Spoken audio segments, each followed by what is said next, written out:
Bonjour, bonsoir mesdames, messieurs, mesdemoiselles qui n'en peuvent plus de passer leur after ftour dans les cafés à chicha en attendant suhour, en attendant surtout des jours meilleurs, hein, mabqa walou les petites chéries. Bienvenue donc dans ce Mouhim de l'info spécial visite du couple présidentiel français au Royaume du Maroc. Hein.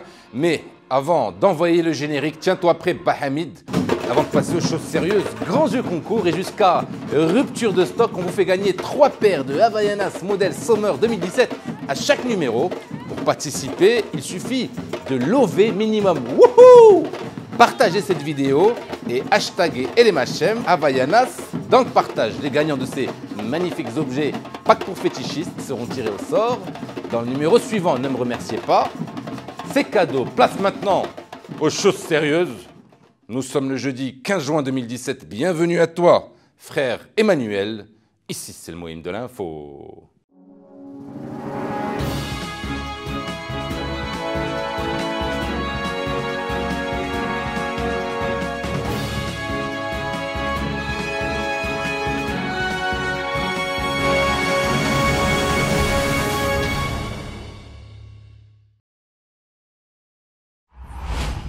Président, je sais pertinemment que je risque ma place, n'en rajoutez pas, je suis déjà méga stressé, ça se voit sur ma tête, non? Je transpire coulis. Alors là, soumission tout azimut, Président. À vous. Merci bien, merci. Ben oui, avec ce qui se passe à Al-Husseima et ailleurs dans le Royaume, avec les soulèvements populaires Dixit France 24, interdit de territoire, avec la crise aussi du panier de la ménagère, on en a parlé hier, ce qui aurait dû être une visite officielle du président dans le Royaume, s'est finalement transformé en une visite d'amitié dans un cadre personnel et familial. Dixit le protocole royal. J'en donne pour preuve ces images pour accueillir le président français et son épouse.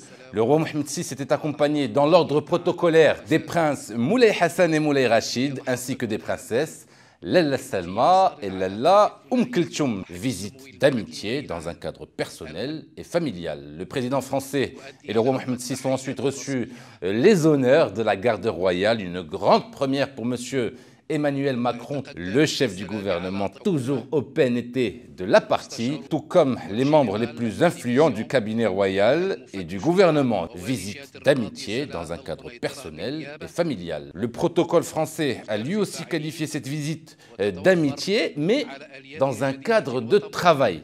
Ne vous inquiétez pas, Emmanuel va finir par comprendre, comme tous ses prédécesseurs, que les présidents français chez nous font partie de la famille. Donnons-lui encore 1 ou 2 voyages et il finira par parler même de visite fraternelle. Enfin, Ramadan oblige, après 6 minutes 50 de live, Oula met fin au direct, pile au moment de la dégustation du lait et des dates.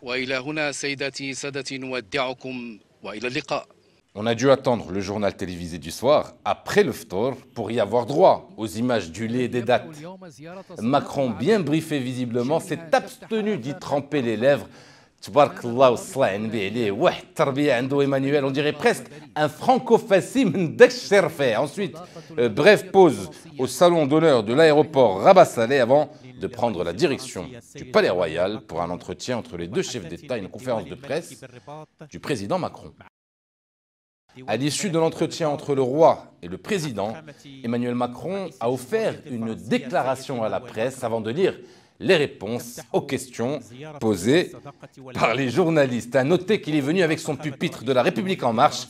Ah oui, il jouait quasiment à domicile, on appelle ça l'hospitalité marocaine. Best-of de cette déclaration, Magnéto Bahamid. Pardon de vous avoir fait attendre. L'entretien que nous avons eu donc avec Sa Majesté le Roi du Maroc a duré un peu plus longtemps que prévu. Je veux avant tout remercier Sa Majesté le Roi pour son invitation et l'accueil chaleureux qui m'a été réservé. Je suis, je dois le dire, très touché par cette marque d'amitié et la nature d'ailleurs très personnelle de la discussion qui s'est nouée entre nous. Et nous rendrons dans quelques instants donc à la résidence royale un tour familial. Visite d'amitié dans un cadre familial et de travail, car quant aux sujets bilatéraux discutés entre les deux chefs d'État, Ah oui, ils étaient pas mal nombreux. La modernisation des institutions, l'émergence économique, sociale et territoriale, lutte contre les inégalités, projets économiques en cours, projets culturels, éducatifs, la francophonie, la France, le conflit libyen, le Golfe, stabilisation de la région, lutte contre le terrorisme, politique africaine, du Sahel, politique commune, diplomatique, développement, travail, entrepreneurs, changement climatique, l'accord de Paris. Voilà en quelques mots l'essentiel des discussions qui nous ont occupés pendant ce premier échange. Je vais maintenant répondre à toutes les questions que vous avez. Toutes les questions que vous avez, n'exagérons rien, toutes les questions que vous, Monsieur le Président, avez en votre possession, avec les réponses d'ailleurs. Amachi, il ne s'attendait pas aux questions posées par les journalistes. Monsieur le Président, Mohamed Lachgar de la télévision nationale marocaine, la première chaîne. Alors, comme vous l'avez souligné... Passe directement à la question suivante, l'Ardélique, la régie, même si, regardez, allez, je te la laisse, Emmanuel Macron n'était pas du tout préparé à la question de Mohamed Lachgar. Elle est où la question? Ah, elle est là. Next. Bonsoir Monsieur le Président, Bertrand Galichet, France Inter. La révolte du Rif qui semble s'accentuer ces dernières semaines vous préoccupe-t-elle en tant que risque de déstabilisation d'une région qui est aux portes de l'Europe?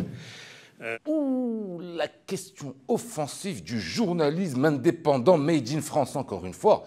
Il n'était pas du tout préparé. Elle est où la question? Ah, elle est là. Est-ce que vous ne craignez pas également que la répression de ces manifestations puisse comporter des atteintes aux droits de l'homme? Et avez-vous évoqué ces sujets avec votre interlocuteur, le roi du Maroc? Merci.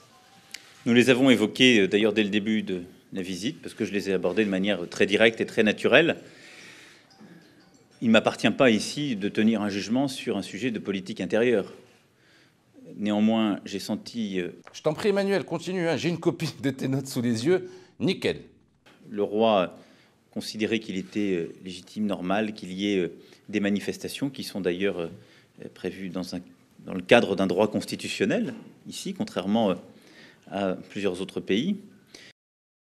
D'autre part, que son souhait était d'apaiser la situation en répondant justement aux prémices de ces mouvements et en apportant une réponse concrète, une considération à cette région et des réponses très concrètes en termes de politique publique.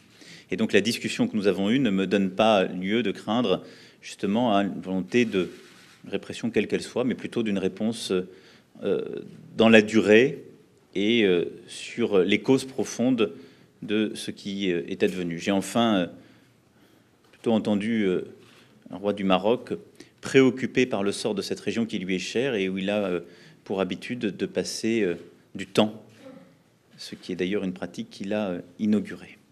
C'était parfait, Emmanuel, sincèrement, hein, notamment quant aux préoccupations actuelles du souverain. D'ailleurs, si ma mémoire est encore bonne, c'est la première fois depuis la révolte du Hirak que l'on a un sentiment royal quasi officiel sur la question. Évidemment, il n'y aura pas de relance à la réponse de M. Macron. Grand bien face à tout le monde. Oui, il y avait encore un peu de marge, mais là, j'ai le chibaraka, président. Bien, à vous-même. Alors maintenant, question. Pendant l'entretien royal et la conférence de presse, où était donc l'épouse de M. Macron, Brigitte de son prénom? Réponse en images.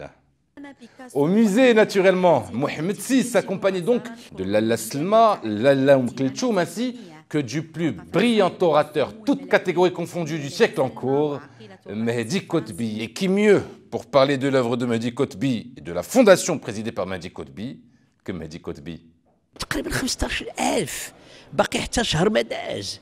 هذه هي اللي خصنا نهضروا عليها ونقولوا ها هما المغاربه كيبغيو الفن وكيبغيو الثقافه. درنا جياكوميتي دابا كنديروا بيكاسو ونقف 2020 غادي يجي ان شاء الله الا بربي سبحانه وتعالى دو لا كروا تقريبا 15,000. Et Dieu créa Mehdi Kotbi, Allahumma lak alhamd, Sdi Rabbi. Là, je ne suis pas encore allé président. Vous m'envoyez des tickets? Bien, ça me fera économiser 200 dirhams. À vous-même. Voilà, on termine cette semaine et ce journal sur les images du Iftar royal. On voit bien que des liens d'amitié se sont déjà noués entre la princesse Lalla Slma et Brigitte Macron. Sahaf Tourkoum. N'oubliez pas de jouer à notre grand jeu concours Havaianas. À la semaine prochaine, Inch'Allah Rahman Rahim, pour une dernière semaine ramdanesque. de Moyen de l'Info.